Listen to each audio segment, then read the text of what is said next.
Season 13 is just over a week away, and it promises to be a rather unusual season. Let's have a look. Today we're taking a look at what we can expect for Season 13 of Overwatch 2, what the team is going to be, what events we can expect, and when it is releasing exactly. Now, as I said, this could be a rather unusual season. See, in general, the system is that we get a new hero added to the game every 2 seasons, and in the seasons in between, we usually get a new map. There have been a few exceptions. Like Season 12, for instance, we got a new hero and a new game mode that included 2 maps. This time around, however, we might get neither. We most definitely are not getting a new hero. The next hero is going to be the yet unknown tank hero that we're getting in Season 14. That being said, we won't have to wait till Season 14 to try him out for a first time, but I'll get back to that in a minute. But yeah, then we're getting a map this season, right? Right? Well, look, I'm not going to rule out that we're getting a new map. I'm actually going to try and squeeze in a video somewhere this week about what that map could be. On the other hand, I would also not be too surprised if we don't get any new maps. See, earlier this year, Aaron Keller, the game director for Overwatch, mentioned that they were going to redo some of the maps. And that might be happening this season. And while his exact words were that they were going to do a season with all reworks beyond Season 12. And after 12, you get 13. So they might be focusing on those reworks instead of a new map. I personally still hope that they'll do both. I mean, rework maps are always a great move. Some people get really upset when they start adding new content while the old content is still lacking in their opinion. On top of that, redoing those maps a little bit adds a certain freshness to the game. Yeah, that sounded like a chewing gum commercial.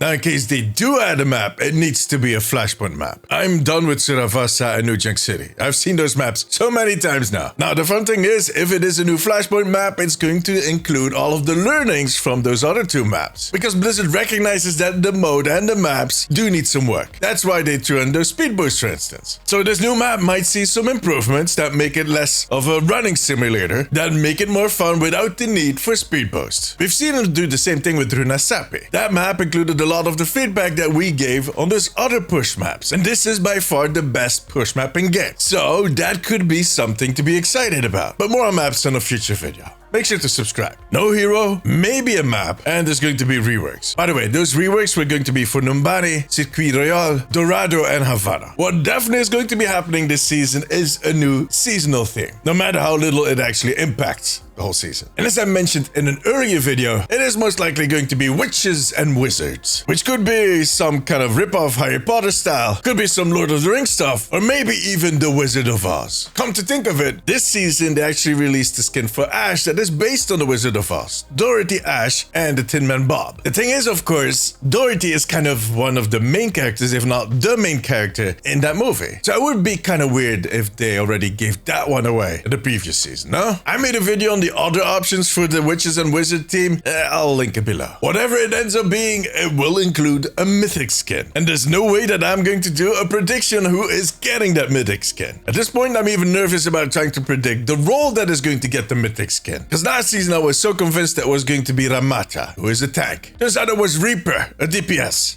Come on. However, the chances that it is going to be a tank are still the highest. You know what? I'm just going to stick with Ramata. I'm just copy-pasting that from last season. You know, live a little. Try something crazy. And if it turns out that he is not getting the Mythic skin, he might be getting the Mythic weapon skin, maybe? Because that is something that seems to be happening every season now. A week after the mid-season update, we get a Mythic weapon skin for one of the heroes. For those people that are sitting on too many of those Mythic prisms, I have to say, those Mythic weapon skins have been a hot topic. I personally kind of prefer them over the hero skins. I think they're kind of more impactful on my own experience, but that's just my opinion. But anyways, we got the theme, we got the Mythic skins. What else? Well, there's a few events that we can expect. And the first one was already confirmed last week, the My Hero Academia collab. We're getting 5 shop skins. Reinhardt, Kiriko, Tracer, Reaper, and for a first time ever, Juno is getting a skin. Now, there is no game mode and there are a few minor cosmetics that you can earn by playing the game during that event. Nah.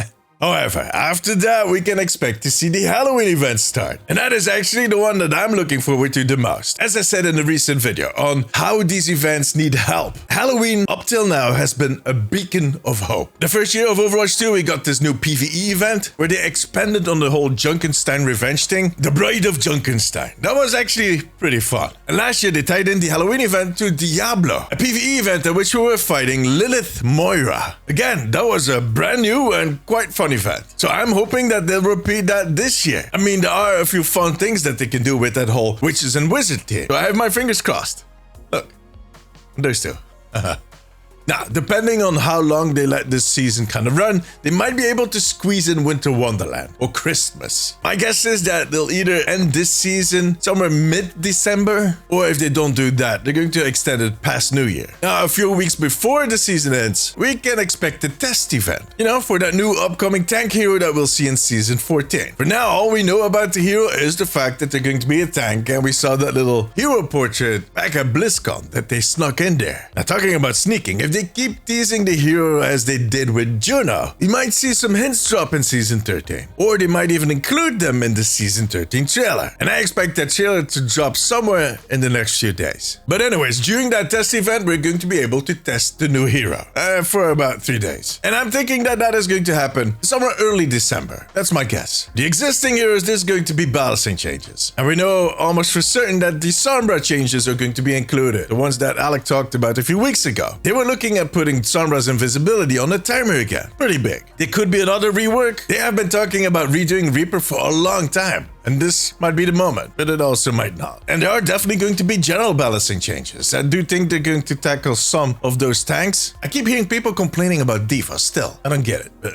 you know. And while we're talking about complaining, we'll most likely see further tuning for Clash, the new game mode. But yeah, there's still a lot of snowballing going on in that mode. It doesn't help that people tend to leave as soon as the game mode loads, but you know, it might need some tuning. Beyond that, I do suspect we're going to get more hero masteries and maybe a new quick play hacked this season. There's still a lot of stuff that they want to test, and as I've said before, I really like these quick play hacked events. Maybe we'll get a new iteration of the pickable passives, or they're going to test role limits, which they have been trying internally. It's basically a role picking system between role lock and open queue. Come to think of it, we might actually see some of the findings from the previous quick play hacks implemented this season. Maybe. And on top of that, there's going to be general UI changes. Like there's individual voice levels for voice chat that I talked about not too long ago. And there was going to be a new report system that would allow you to report from anywhere pretty easy. So yeah, while we're not getting those typical big chunks of content, there's going to be a lot of small stuff this season, with the occasional highlight, like Halloween, hopefully.